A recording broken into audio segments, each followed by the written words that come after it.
एक बिल्ली जो रानी बन गई। उफ उफ।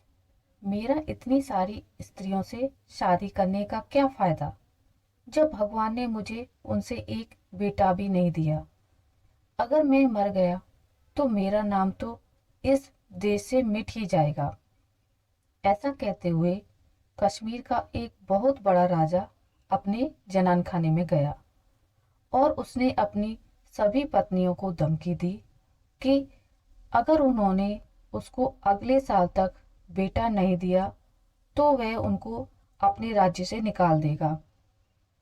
राजा तो यह कहकर चला गया और उसकी सब स्त्रियों ने उसके जाने के बाद भगवान शिव की प्रार्थना करनी शुरू कर दी कि वह राजा की इच्छा पूरी करने में उनकी सहायता करें। वे उत्सुकता से कई महीनों तक इस उम्मीद में इंतजार करती रही कि वह राजा को यह अच्छी खबर सुना सकें। पर आखिर उनको पता चल गया कि उनका यह इंतजार बेकार था। अगर उनको शाही महल में रहना है तो उनको कुछ और तरकीब इस्तेमाल करनी पड़ेगी। तो नियत समय पर राजा को सूचित कर दिया गया कि उसकी एक रानी को बच्चे की आशा हो गई है। कुछ समय बाद यह खबर फैला दी गई कि उस रानी को एक बेटी हुई है।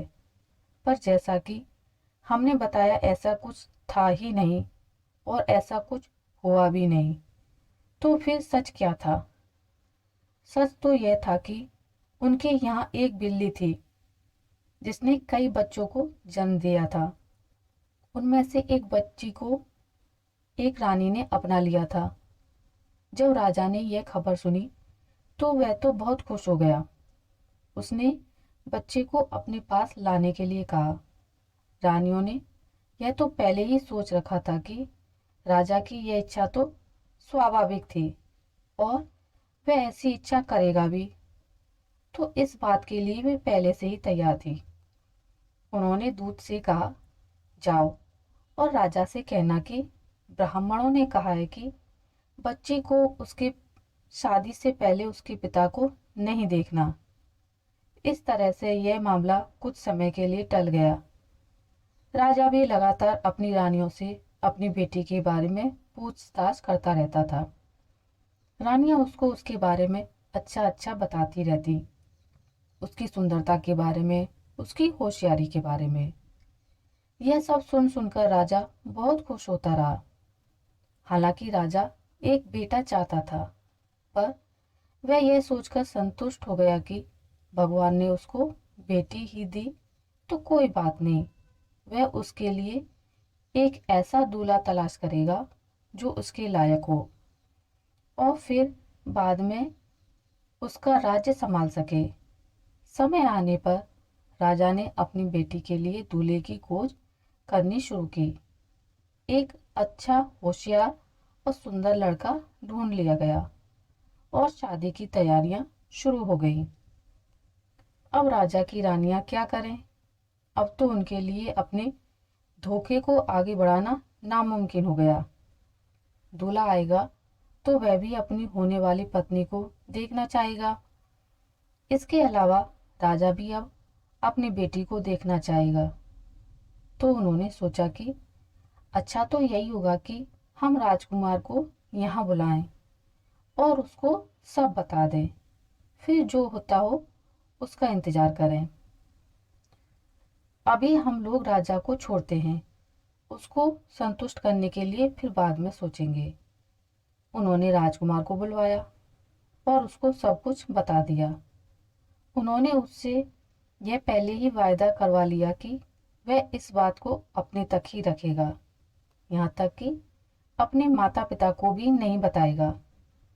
शादी बहुत धूमधाम से मनाई गई, जैसे कि इतने बड़े और अमीर राजा की बेटी की होनी चाहिए। राजा को इस बात के लिए आसानी से मना लिया गया कि वह पालकी में बैठी दुल्हन को अभी ना देखे। पालकी में केवल बिल्ली ही थी और वह राजकुमार के देश सुरक्षित रूप से पहुंच गई। राजकुमार ने जानवर की बहुत अच्छी तरह से देखभाल की और उसको अपने निजी कमरे में बंद करके रखा। उस कमरे में वह किसी को घुसने नहीं देता था, अपने माता पिता को भी नहीं। एक दिन जब राजकुमार वहां नहीं था, तो उसकी माँ ने सोचा कि वह आज बेटे के कमरे के बाहर से ही अपनी बहू से बात करेगी। तो वह बेटे के कमरे के बाहर ही खड़ी होकर जोर से बोली, बहू, मुझे बहुत अफसोस है कि तुम यहाँ इस कमरे में बंद हो और तुमको किसी से मिलने की इजाज़त नहीं है। इस बात से तो तुम जरूर ही बहुत दुखी होगी। खैर, आज मैं बाहर जा रही हूँ। तुम अगर चाहो तो आज बिना किसी डर के कि कोई तुम्हें देख लेगा बाहर निकल सकती हो। तुम बाहर आओगी ना? बिल्ली सब समझ गई और यह सुनकर बहुत रोई, जैसे कोई इंसान रोता है। ओह! उसके आंसू तो राजकुमार की माँ के दिल को छेद ही गए।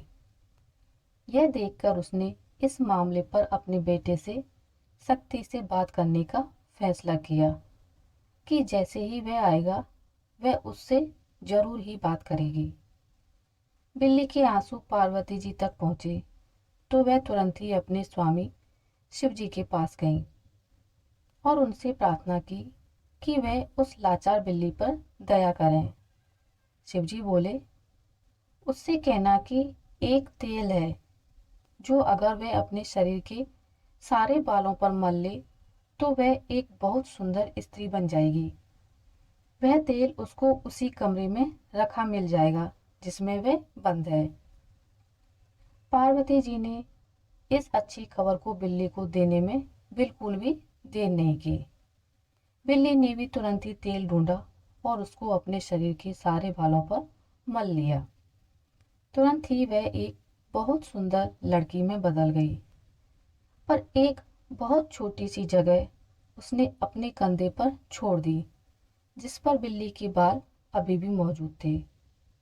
वह उसने जानबूझकर छोड़े थे ताकि उसका पति उसकी इस हरकत को उसकी कोई चाल ना समझ ले और उसको अपनी पत्नी मानने से इनकार कर दे।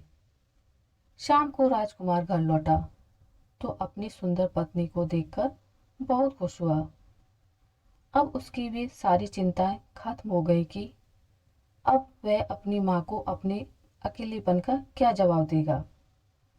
उसको तो बस खुश खुश मुस्कुराती हुई बहू को देखना था और उसका रोना तो बिल्कुल बेकार था।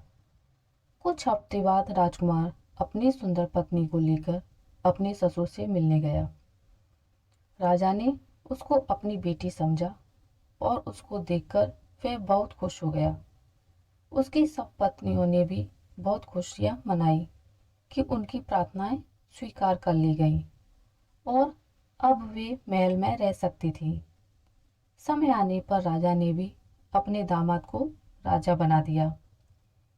अब वह दो राज्यों का राजा बन गया, अपने पिता के राज्य का और अपने ससुर के राज्य का। इस तरह वह बहुत अमीर राजा बन गया। तो दोस्तों, आपको मेरी ये आज की कहानी कैसी लगी मुझे कमेंट करके ज़रूर बताइएगा। अगर आपको मेरी ये कहानी अच्छी लगी है तो इसे लाइक करें, ज़्यादा से ज़्यादा शेयर करें और अगर आप मेरे चैनल पर नए हैं तो इसे सब्सक्राइब करना ना भूलें। मिलते हैं एक नई कहानी के साथ, तब तक के लिए नमस्कार।